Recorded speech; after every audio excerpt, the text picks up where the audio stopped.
Okay, so hello students, I hope all of you are doing perfectly well. So I have good news for all of you, and the good news is that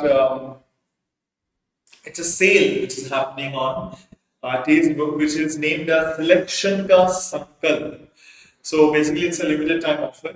So what we have brought for you, it is the whole course for physical science, CSIR and physical science is now available to you at price only 10,155, which is very least price, very least price. So all those people who are actually thinking of taking preparation for June 2024 CSIR NET Physical Science examination, I think it's a golden opportunity for all of them. कभी कभी क्या होता है, बहुत सारे बच्चे due to some financial reasons coaching से join नहीं कर पाते हैं. So taking thinking of them, all those students who are unable to join the coaching institute, unable to join an academic atmosphere because of financial problems.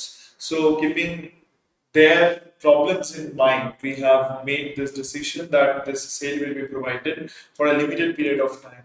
So all the students who are interested, they can actually avail this offer. All you have to do is to use the promo code, which is Sourav, SOURAV, SOURAV, which is the promo code you have to use to avail this offer, and you can enroll into this course. So all those people who are taking preparation for 2024 CSIR NET June, definitely go for it. After that, we have CSIR NET Physical Science June 2024 Mega Scholarship Test, and the date of the test is 17th of December 2023 from 3 p.m. to 6 p.m. 17th of December, I again repeat, 17th of December 2023, 3 p.m. to 6 p.m. So there is a scholarship can be provided up to 100%, like the whole fees can be waived on the CSIR NET till June 2024 exam. So you people can definitely apply for it, and after that we can come to this question. So basically today we're going to learn a very important thing. So let me tell you about this.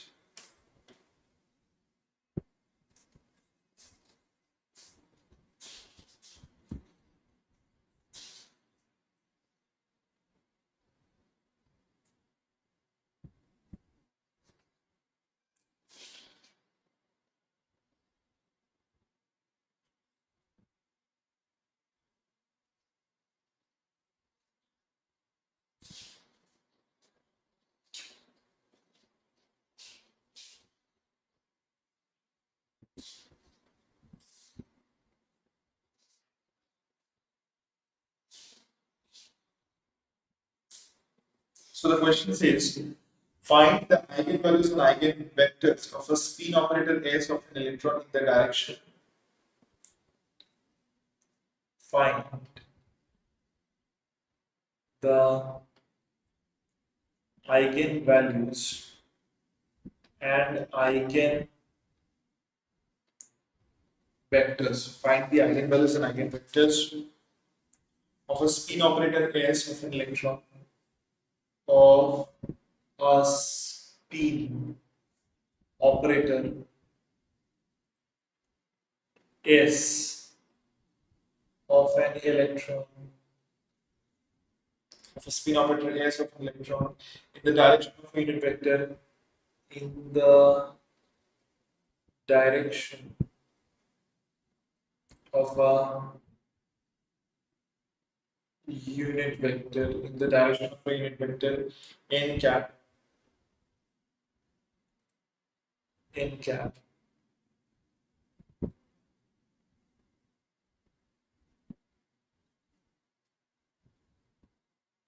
which is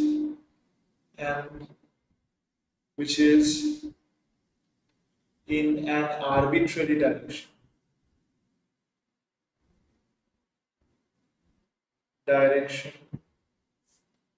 in space. Very good. तो ये हमें निकालना है. तो भाई हमारे पास एक operator है जो है जिसका नाम है एनकैप, जिसका नाम है स्पिन ऑपरेटर. अगर स्पिन अगर मुझे देखना है ये स्पिन ऑपरेटर मुझे निकालना है जो सपोज z एक्सिस का थीटा एंगल में है, थीटा एंगल कर रहा है, नेक्स्ट एक्सिस उसका पोजीशन फाई एंगल में है. So how to do it? So the most general vector I can write is, see, the most general vector. The most general unit vector we can think of is, the most general unit vector we can think of is in cap, that is sine theta cos phi I cap plus cos theta sin phi j cap plus cos theta k cap. And your S vector is basically Sx I cap plus Sy j cap plus Sz k cap. It's a vector operator. Sx, Sy, and Sz are three operators. So if I do now the operator along the direction along n cap, the operator along n cap should be actually equals to what? N cap dot S vector operator would actually give you Sx into sine theta cos phi plus Sy into sine theta sin phi, and then I can write plus Sz into cos theta. I can do this. Now the value of Sx, we all know Sx is equals to h cut by 2. Sx is equals to h cut by 2. 0, 0, 1, 1. 0, 0, 1, 1. Sin theta cos phi plus S phi is h cut by 2. Again 0, 0 minus I. I can write sin theta sin phi. Then plus Sz can be written as h cut by 2. Sz value is equals to 0, 0, 1 minus 1. And it should be cos theta. Cos theta. Now I can see what I can get. I can take h cut by 2 common. Of course, I can just write it like this. You see here I'm getting 0, here I'm getting 0, here I'm getting cos theta. So this part will be my cos theta. You can see here I'm getting sin theta cos phi, then minus I sin theta sin phi, here it's 0. So if I take sin theta common, then cos phi minus I sin phi, that is e to the power of minus I phi. So sin theta e to the power of minus I phi. Over here I'm getting sin theta cos phi plus sin theta sin phi. If I take sin theta, so e to the power of I phi. Sin theta e to the power of I phi. And over here I'm getting minus cos theta. Minus cos theta. So this is my matrix which is n cap dot s. This is my matrix which is n cap dot s. Now I am about to find out the eigenvalues and eigenvectors of this matrix. I am about to find out the eigenvalues and eigenvectors of this matrix. How would I do that?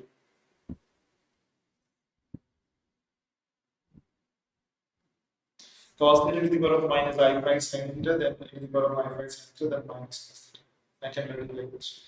Now I am about to find out the eigenvalues and eigenvectors of this matrix. So let's find out the eigenvalues and the eigenvectors of the above matrix. Let's find out the eigenvalues and eigenvectors of the matrix. So this is basically an operator in the spin operator in the n cap direction. Okay. So if I wish to find out the eigenvalues, so let's find the eigenvalue for this. So cos theta minus lambda, I can say cos theta minus lambda, then sin theta e to the power of minus I phi, then sin theta to the power of I phi, sin theta e to the power of I phi minus cos theta minus lambda. So if I just do this, sorry, determinant of this, if I put determinant of this is equal to 0, then I am about to get cos theta minus lambda into negative of cos theta plus lambda. So negative of cos cos theta minus lambda and cos theta plus lambda. So negative cos square theta minus lambda square. And if I just do negative of this thing, so this will provide me what sine square theta. Sine square theta should be equal to 0. And from here I'm getting minus cos square theta minus sine square theta, that is equals to minus 1 and minus lambda square. So plus lambda square minus 1. So lambda square minus 1 equal to 0, and from which I'm getting lambda is equals to plus minus 1. So I have taken the determinant matrix this.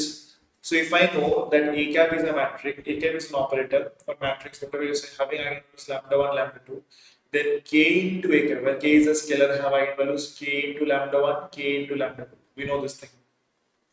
Now you see just by yourself that here in this problem, you have this is the matrix. I didn't take this. Now if I multiply this, eigenvalues will be plus minus h.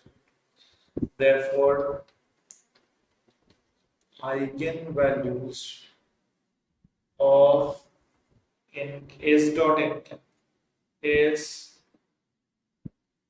n cap equals to plus minus h cut by 2. I can say this. Eigenvalues of S dot n cap is equals to what? Plus minus h cut by 2. I can say that. चलो अगर यहाँ तक हमारे पास आ गया है plus minus h cut by 2, अब eigen vectors निकाल सकते हैं. You can find out those eigenvectors. I'm not doing it again for you. Like you can just find out, ax equal to lambda x, s dot n cap into x1 x2 lambda x1 x2. You can find out that way. And the corresponding eigenvectors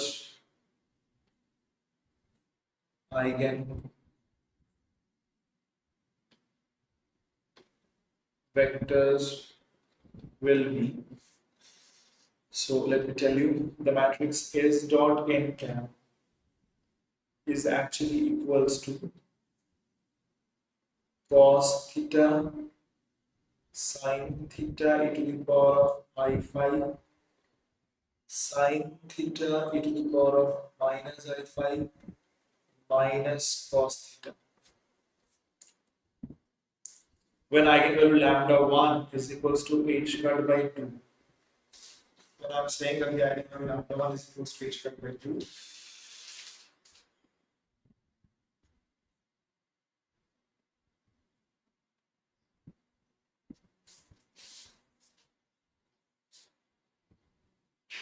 so for that I can write down the eigenvectors is equals to cos theta sin theta to the power of alpha.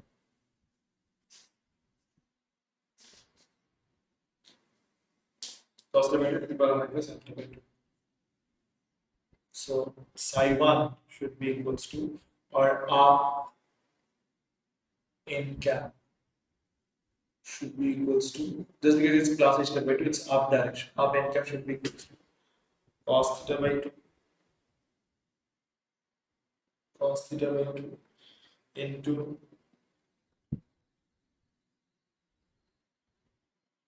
sin theta by 2 into e to the power of I phi. That's all. Now if I say lambda 2, that is my h cut by 2 negative of, then for this the eigenvalue will be down n cap, and it will be what? I can take sin theta by 2 and then the cos theta by 2 in the denominator.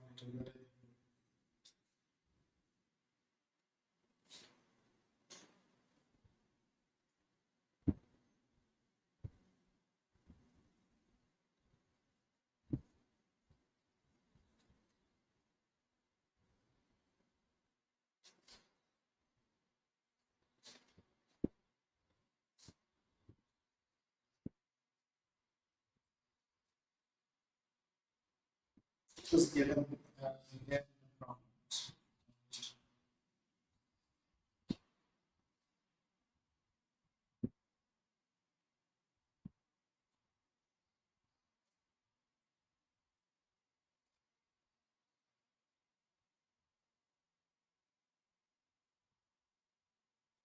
Cos theta by 2 sin theta by 2 to the power of 5, cos theta by 2 sin theta by 2 to the power of 5. Then I can say sin theta by 2 cos theta by 2 to the power of 5.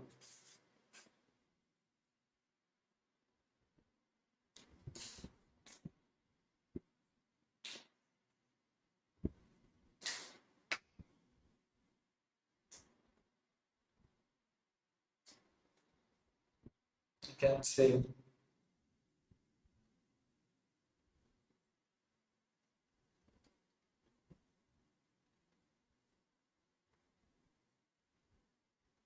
sine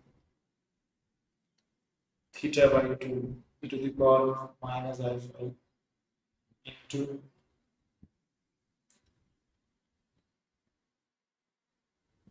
sine theta by 2 to the power of minus alpha into minus cos theta by 2.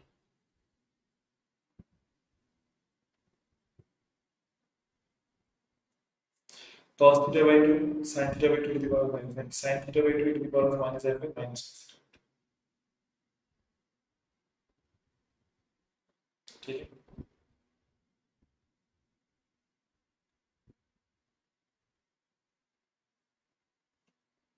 These are my two eigenvectors. Now let me tell you about a question that was actually the question from JJ Sakurai. And this question is a very good question. This is a question from J Sakurai, the legend.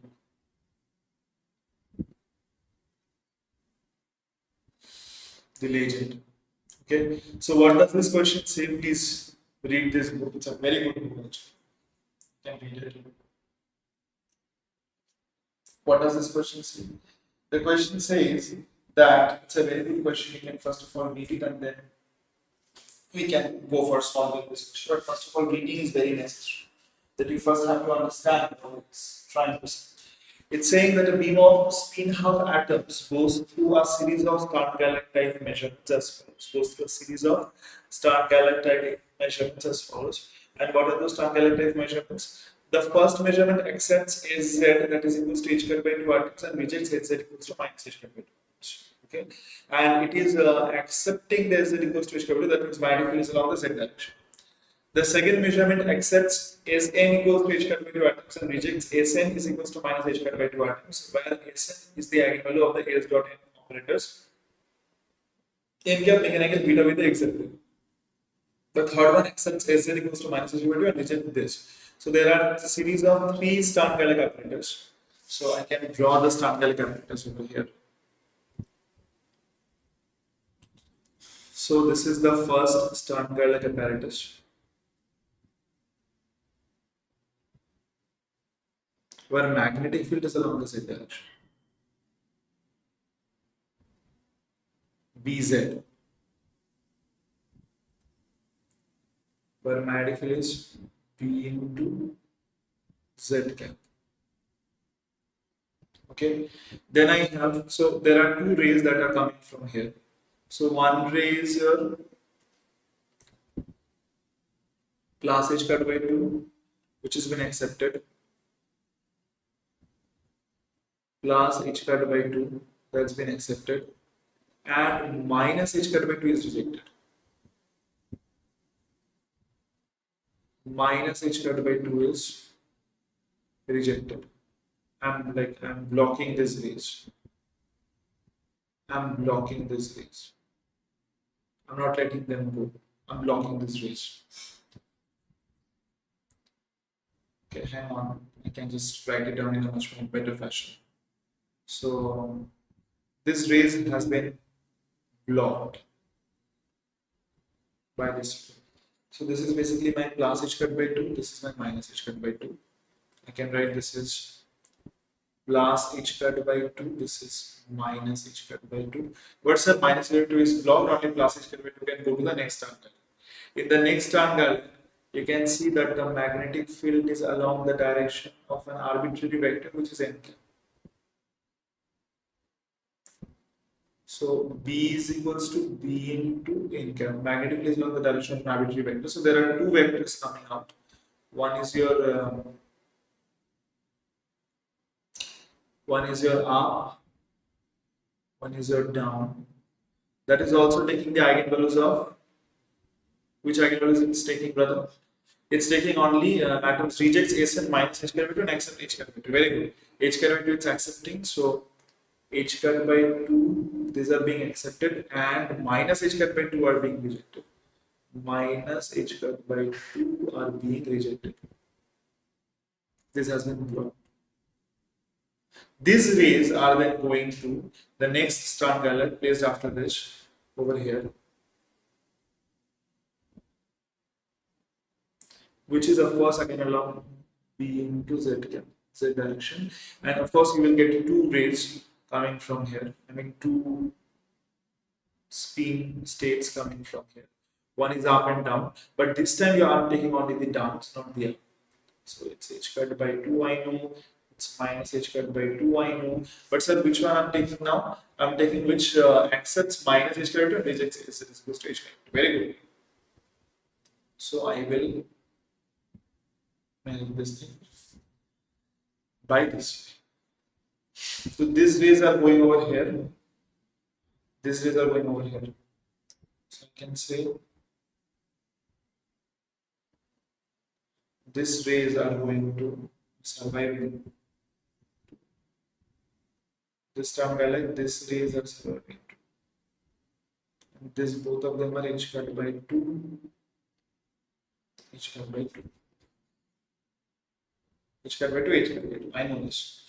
Now tell me one thing. Do you have any idea about their initial state? A beam of spin-out atoms goes through a series of stern gallet measurements and causes force. Okay, fine. No, we have no idea about initial state. So when these electrons are going through, they have some initial state psi, but I have no idea about the electrons which are going through this. I have no idea about psi. Very good. They're not even asking you.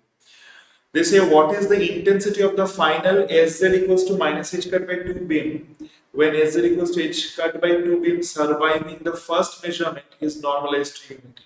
So that means if you take the beam that is going from this is I naught. The question asks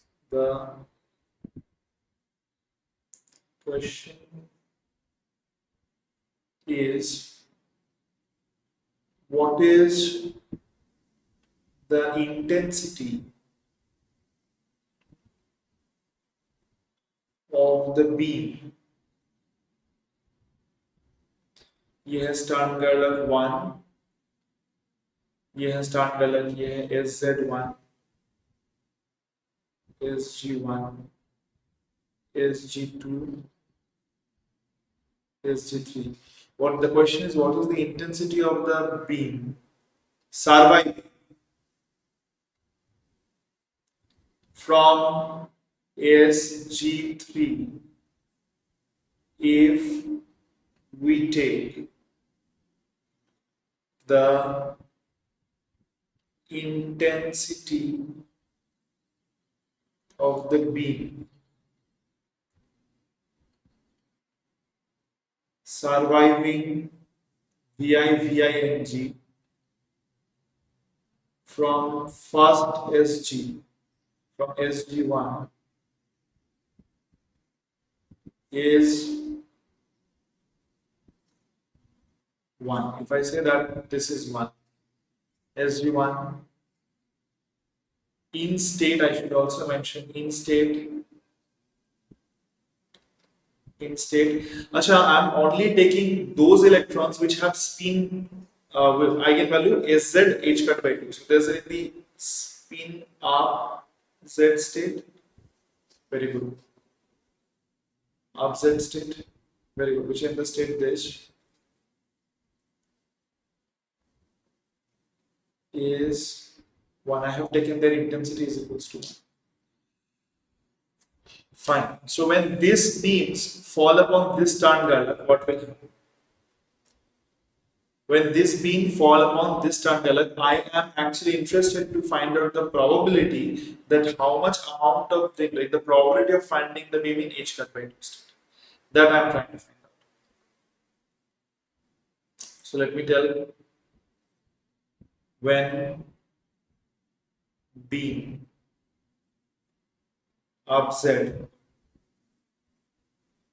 passes through second stern gallet or SG2, probability that they will have spin state probability that we will get a spin state, that we will get a spin state R in cap is, I can say, R n cap with R Z cap, R n cap was simply R n divided by R Z divided by initial beam should be normalized, so R Z, R Z. Of course, they are normalized. Now I have to know what is R n. I know n cap is basically what they're saying about n cap. See, they're saying कि ये जो n cap है, that's making an angle beta in the xz plane with respect to z axis. अच्छा, ये जो n cap है ये किस प्लेन में लाई कर रहा है? xz प्लेन में लाई कर रहा है, ठीक है भाई, ये xz प्लेन में लाई कर रहा है।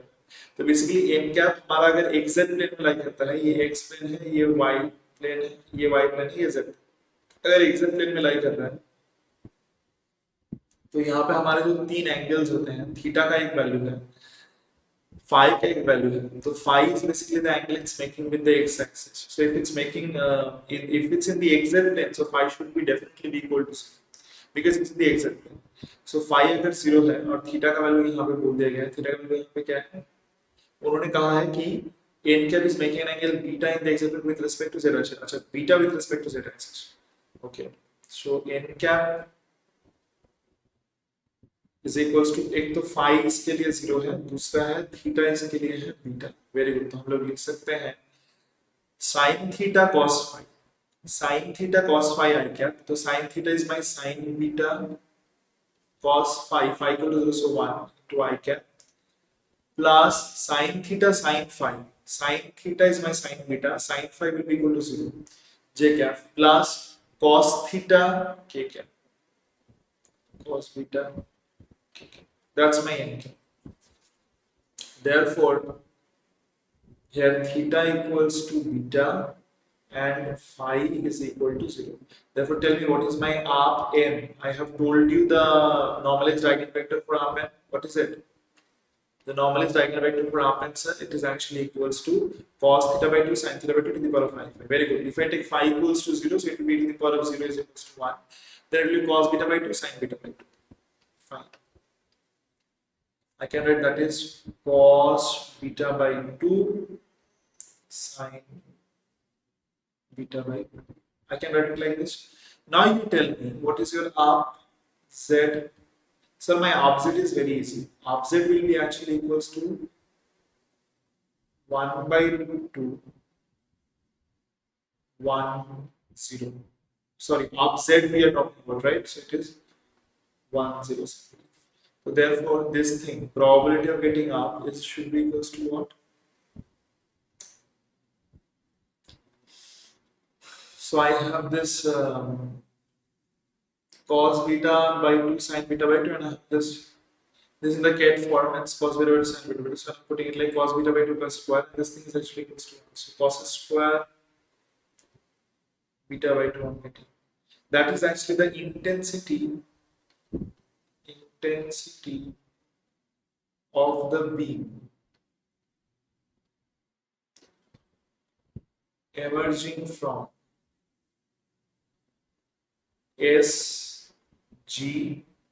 Now this is the beam which is emerging from SG2. That is the probability, and that is actually P1, probability 1. Now tell me, so these beams have a state of arc n. What will happen? So what is the probability that these beams will pass through this tangent and will give me a state that is minus h by 2? Now beams of particles in state are beams of particles in state. Now beams of particles in state are n passes through SG3, then probability that emerging beam will be in state. Probably the emerging beam will be in state. Which state, sir? Down Z is down Z up N mod square divided by up N. So this is normalized. You don't have to worry about that. That's my probability 2. That is given by, I know Rn, right? That is this one. And down Z is 0, 1. 0, 1. So it's, so multiply it will be sine beta, sine square beta. It will be sine square beta because I know that down Z is get form is 0, 1. Is sine square beta. So the answer will be sine square beta for this. Sine square beta. Therefore,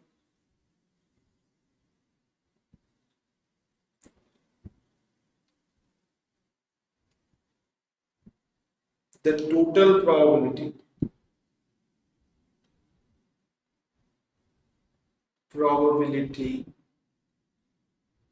that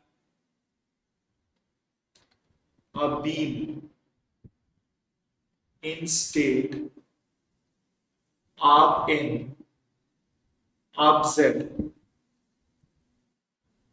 passing through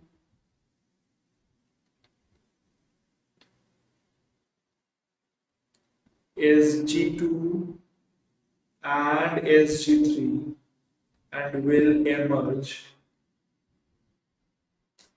as down Z is P1 multiplied by P2. So here P1 was cos square beta by 2. Here P2 will be sin square beta by 2. This will be beta by 2. This will be beta by 2. Sin square beta by 2. So cos square beta by 2 sin square beta by 2. So I can write sin beta cos beta whole square. If I multiply 2 in the numerator and the denominator, I will write 2 sin beta cos beta, that is equals to sin beta square beta divided by 4. I can write it like this.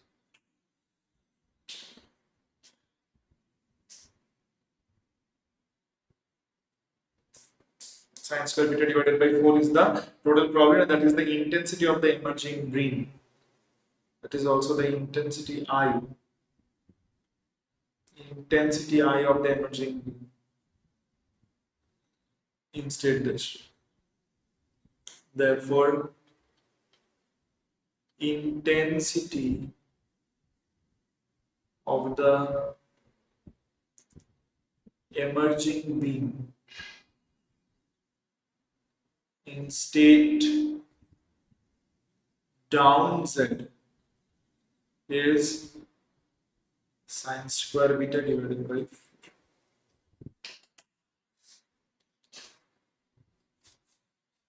Intensity of the emerging beam in down Z is equal to sin square beta divided by 4. Is equal to sin square beta divided by 4.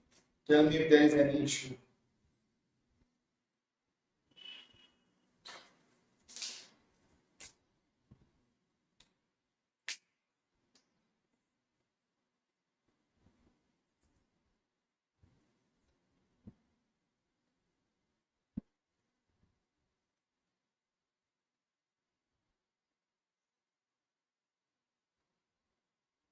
Now they can ask, they're asking, there is a different part of this question that asks that how must we orient the second measurement apparatus if we are to maximize the intensity of the final state beam? To maximize the intensity, what can we do? So let me tell you about this also. To maximize the intensity,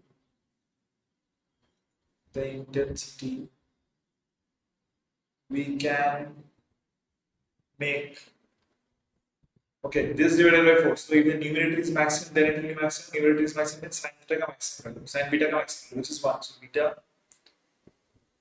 equals to 90 degree.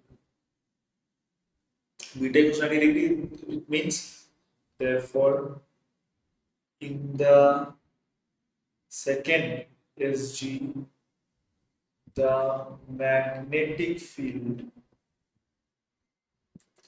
should be along in the second SG, the magnetic field should be along which direction? In the second SG, the magnetic field should be along beta is along x-axis. In the second SG, the magnetic field should be along x-axis. Then only this can happen. Otherwise not.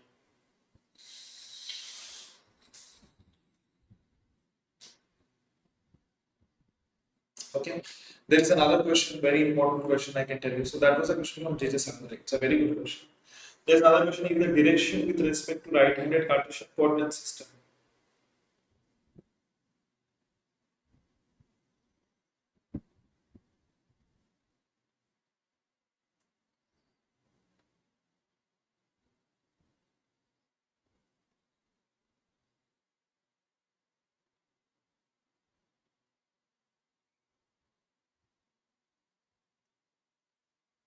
So they're saying if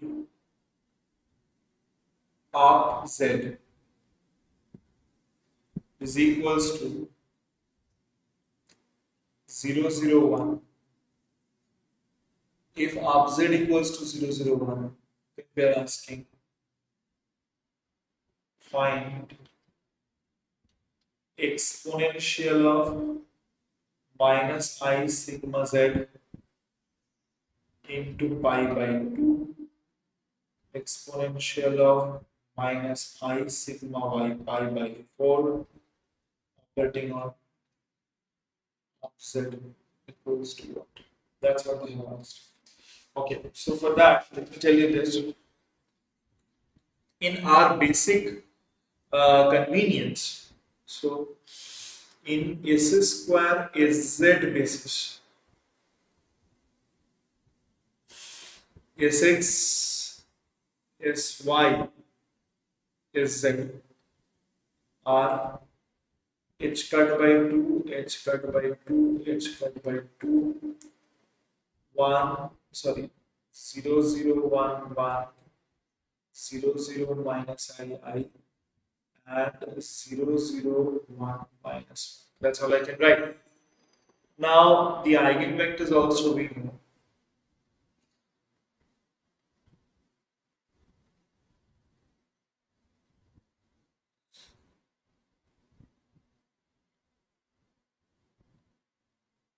Okay, they have mentioned something else, like there is a vector which says 0, 0, 1, and they say, okay, it's not a spin-half system. It's not a spin-half system. Hang on. It's not a spin-half system. So that's what they're saying. Like sigma z is the polymatrix and sigma y is the polymatrix. Fine. So basically, they can be polymatrix, but this is a vector from three-dimensional Hilbert space. It's a vector from three-dimensional Hilbert space, where polymatrices are of two dimensions.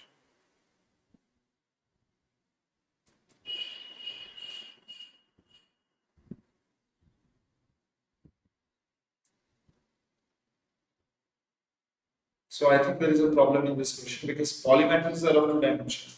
So if polymatrices are of two dimensions, so this will be a matrix of order 2 by 2. This will also be a matrix of order 2 by 2. And this is a matrix of order, you are saying, 3 by 1. So this multiplication is not defined. This is fine, but it has to be at least 2 by 1. Then it will be different. It has to be 2 by 1. So for this is to be z, you can write it as 0, 1, but nothing else. 0, 1 is fine, but you can't do anything else. Okay. You cannot write different matrices. So I think if this question can be changed to 0, 1, that we can do. Or why we are not doing it like that, the usual way, which is our 1, 0.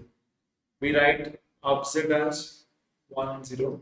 So then what is the value of this? We can do it. So you see, there is a formula which I have taken this formula, tell you the formula e to the power of I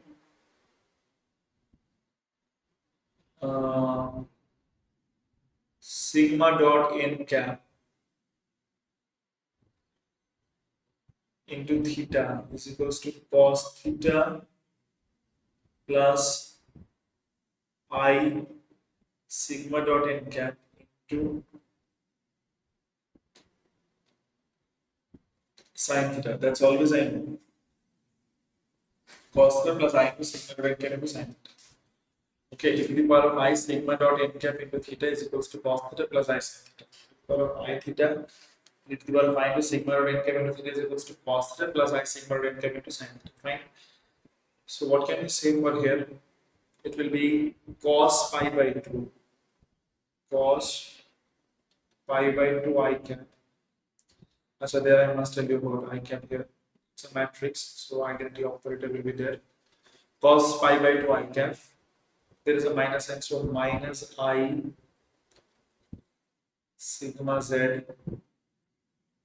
into sine pi by 2. This is one value. There is another value that is cos pi by 4 I minus I sigma y sine pi by 4. And then I have here as sigma z, which is basically 1, 0. Good. You see, cos pi by 2 is equals to 90 degrees. So 0 into this, it's a 0, 0 matrix. So it's basically I'm getting minus I sigma z I have, right? Minus I have and sigma z I have. Sigma z is basically equals to your sine pi by 2 equals to 1. So you should write sigma z, which is basically 0, 0, 1 minus 1. It's a good one. So this thing, if I multiply this minus I over here, it will be minus I plus I. Minus I plus I. Then I can write this one. So this matrix will be cos pi by 4 into I cap. Cos pi by 4 is 1 by root 2. I cap is 1 by root 2. 0, 0, 1 by root 2. This is one matrix minus I into sine pi by 2 is again 1 by root 2, but sigma y is basically 0 minus I into 0. So if I multiply 1 by root 2 with this, so what I'm gonna get? You see, I'm not multiplying 1 by root 2, rather I'm multiplying, take this I from here and put it over here. I'm multiplying minus I by root 2. So I can put it plus, if I multiply minus I by root 2, what will happen? This will be 0, minus I by root 2, so minus plus I square by root 2, that is minus 1 by root 2. And this is I, so minus I by root 2, so minus plus minus I square is again minus 1, so plus 1 by root 2. Fine. After all this, I can write simply, and this will be a positive sign, of course. And if we add this two thing, it should be 1 by root 2 minus 1 by root 2, 1 by root 2, 1 by root 2. So 1 by 2, 1 by 2, minus 1 by 2, 1 by root 2. It can be written as 1 by root 2, 1 by root 2, 1 by root 2, minus 1 by root 2. That thing. And here I have 1, 0. So if I do the multiplication now, I'm gonna get 1 by root 2, 1 by root 2. 1 by root 2, or I can just say I can take common 1 by root 2. 1, 1. Here I have minus I 0, 0 I. If I multiply this, it will become minus I 1 by root 2. I can just write this thing as minus I. This thing is plus I. Now I can take common I actually. So I by root 2, 1 1.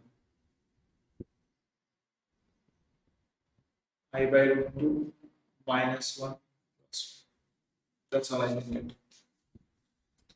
So यहाँ तक याद रखते हैं, and we can again meet on the next class. Okay.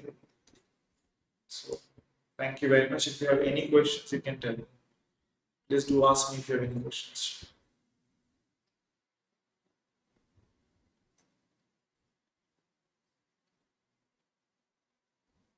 Please do ask me if you have any questions. Otherwise, we can end the class. Okay.